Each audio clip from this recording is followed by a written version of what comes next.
అనంతపురం జిల్లా పెట్రోల్ బంకుల్లో కొత్త తరహా మోసం బయటపడింది. మీటర్లో చిప్ పెట్టి కస్టమర్ల జేబులకి 11 నెలల్లో 2 కోట్ల రూపాయల చిల్లు పెట్టేశారు. అనంతపురం శివార్లోని Vijayalakshmi auto care Indian oil petrol బంక్లో విజిలెన్స్ తనిఖీలో ఘరానా మోసం బయటపడింది. మీటర్లో చిప్ను అమర్చి రీడింగ్ను ట్యాంపరింగ్ చేస్తున్నారు బంక్ నిర్వాహకులు. 200, 300 అనగానే టక ఇలా నెంబర్ కొట్టేస్తూ ఉంటాడు. ఇది ప్రెస్ చేస్తాడు, కానీ అసలు కిటిక్ అంతా ఇక్కడే ఉంది. దీని వెనక ఉన్నటువంటి ఏదైతే ఈ సర్క్యూట్ ఉంటుందో ఇదే మొత్తం ట్యాంపరింగ్కి ప్రధాన కారణం.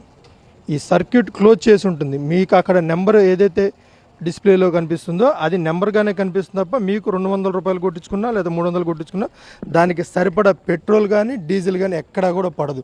తూనికలు కొలతలు శాఖ వాళ్లు వేసిన సీళ్లు వేసినట్టే ఉన్నాయి. కానీ హైదరాబాద్ టెక్నీషియన్లతో నాగ్గా చిప్ను ఫిక్స్ చేయించిన బంక్ నిర్వాహకులు 11 నెలల వ్యవధిలో 2 కోట్లకు పైగా దండుకున్నారు. సీల్ అయితే ఏమీ డ్యామేజ్ కాలేదు. దాని లోపల ఉన్న డిస్ప్లే బోర్డు, ఈ మదర్ బోర్డు దీన్ని ట్యాంపర్ చేశారు. ఇది ఎట్లా ఆపరేట్ అవుతుందంటే దీనికి కనెక్టెడ్గా రిమోట్ అయినా ఉంటుందండి, బటన్ అయినా ఉంటుంది. 10 లీటర్లకు 1 లీటర్ షార్టేజ్ 100% వచ్చిందండి మా టెస్ట్లో. అంటే 100కు 10, 1000కి 100, యావరేజ్గా 11 మంత్స్ అండి.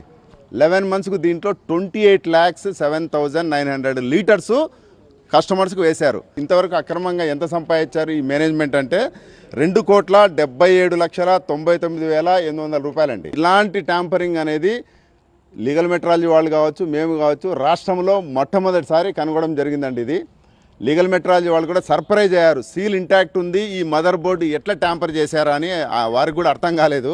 కాబట్టి ప్రజలు అప్రమత్తంగా ఉండాలండి. లీగల్ మెట్రాలజీ వాళ్ళకు కూడా ఇది పెద్ద లెసన్. పెట్రోల్ పంప్కి వెళ్ళినప్పుడు మనకి ఇవన్నీ కూడా ఏవి కూడా కంటికి కనపడని మోసాలు. కాబట్టి ఎవరైతే ఫ్యూల్ స్టేషన్కి వెళ్ళినప్పుడు అక్కడ కాదు ఇక్కడికి రండి అన్నారంటే ఖచ్చితంగా అందులో మోసం ఉండే అవకాశం ఉంది అని కూడా విజిలెన్స్ ఎన్ఫోర్స్మెంట్ అధికారులు చెప్తున్నారు. ఆంధ్రప్రదేశ్లో 80% పెట్రోల్ పంపులన్నీ కూడా ట్యాంపరింగ్ జరిగే ఉంటాయని అనుమానం వ్యక్తం చేస్తున్నారు. అది సంగతి. విజిలెన్స్ విజిల్తో మోసం బయటపడింది. ఇక ఏపీ వ్యాప్తంగా అన్ని పెట్రోల్ బంకులపై తనిఖీలు చేస్తామన్నారు విజిలెన్స్ అధికారులు.